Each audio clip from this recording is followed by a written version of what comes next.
सुरुवातीला बातमी जी ती अत्यंत धक्कादायक अस्वस्थ करणारी पुण्यात नाही बातमी. पुण्यात शिवशाहीमध्ये महिलेवर बलात्कार झाल्याची धक्कादायक घटना घडली आहे.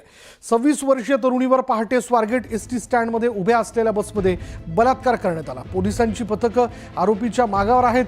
पहाटे 5:30 वाजता पुण्यातील एसटी स्टँडवर ही धक्कादायक घटना घडली. दत्तात्रय रामदास गाडे असं आरोपीचं नाव आहे. 26 वर्षीय तरुणी पहाटे पुण्याहून फलटणला निघाली होती आणि त्या दरम्यान बस स्थानकात तिच्यावर अत्याचार करण्यात आला.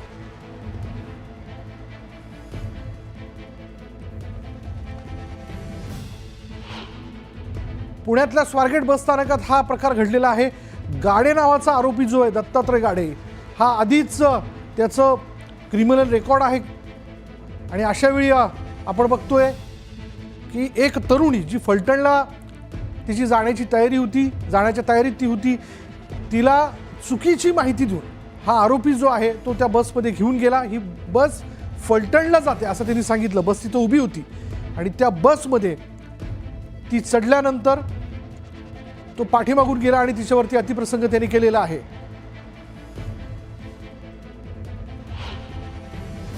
स्वारगेट पोलीस ठाण्याच्या हद्दीत जी घटना घडली एसटी स्टँडमध्ये, डीसीपी स्मार्तना पाटील आपल्या सोबत आहेत.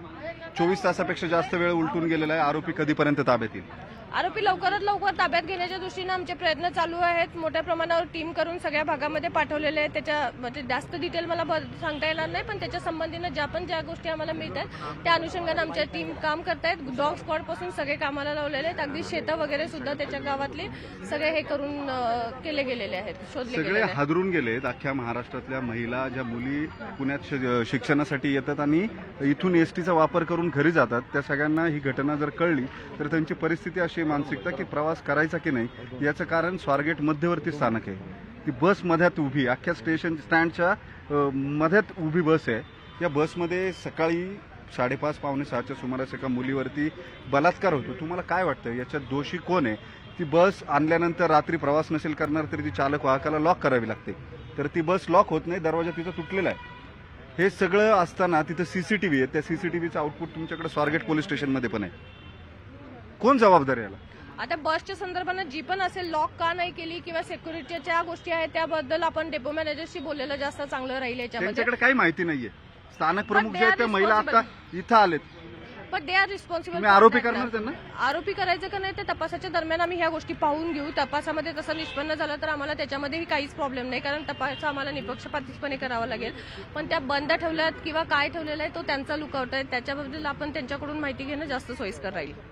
या सगळ्या घटनेनंतर आता तुम्ही ज्या मुली स्वारगेट एसटी स्थानकातून प्रवास करतात त्यांना काय सल्ला द्याल? तुम्ही महिला आहात, उपायुक्त आहात, सक्षम आहात. तुमच्या हद्दीमध्ये हा सगळा प्रकार घडल्यानंतर तुम्ही आरोपी सुद्धा तत्काळ निष्पन्न केलाय. तो येईपर्यंत तुमच्या मनावरही ओझं असणार आहे या सगळ्या घटनेचं. तुम्ही काय सांगाल त्यांना?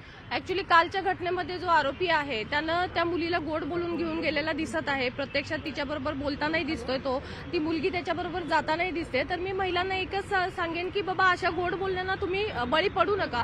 अशी काही घटना घडत असेल तर एक तर कुणावरती विश्वास ठेवू नका बाहेरच्या माणसांवरती. दुसरी गोष्ट, ही घटना झाल्यानंतर त्या मुलीनं जर थोडासा आरडाओरडा केला असता तर इमिजिएट लोक मदतीला आले असते आणि आरोपी पण तात्काळ पकडला गेला असता.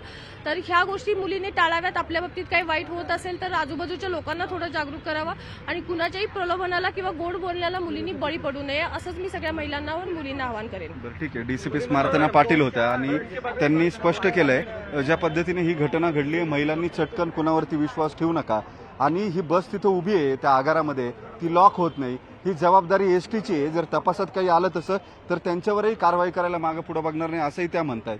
दुर्दैवाची बाब आहे, एसटीच्या बस स्थानक प्रमुख जे आहेत त्यांना त्यांचं म्हणणं आहे की त्यांच्याकडं अतिरिक्त कार्यभार देण्यात आलेला आहे आणि ज्यांची जबाबदारी आहे त्या तिथे उपस्थितच नाही आहेत.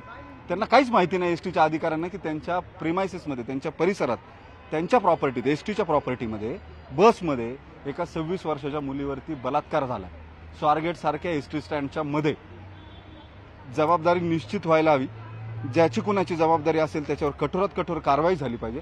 आणि या कारवाईनंतर ज्या महत्त्वाच्या आणि गरजेच्या सुधारणा आहेत, किमान एसटीनं त्यांच्या बसेस लॉक होतील इतकी तरी काळजी घ्यायला हवी. व्हिडिओ जर्नलिस्ट गणेश कदमसह वैभव सोनवणे, न्यूज 18 लोकमत, पुणे. ते बसचे ड्रायव्हर कंट्रोलर कुणीच नसतं का? वाहक माहिती घेते, माझी सुट्टी होती, मी आता माहिती आपलं पद काय? मी स्थानक प्रमुख आहे. तुम्ही स्थान म्हणजे तुम्ही मग काल नव्हतात का? तुम्हाला या सगळ्या प्रकाराबद्दल काहीच माहिती मी नाही आता पोलीस स्टेशनला चाललीच आहे तिकडे. बरं. पोलीस स्टेशनला निघाली आहे मी आता. त्या बसचे चालक वाहक ते कुठे आहेत? सर मला सांगतील ना आता पोलीस स्टेशन मध्ये मी चालली आहे तिकडेच. जस्ट पण निघाली. त्याचं नियोजन तुमच्याकडे असेल ना आगार प्रमुख आपली एसटीच्या बस म्हणजे ती सोलापूरची बस आहे. सांगोला आगाराची बस होती. सांगोला.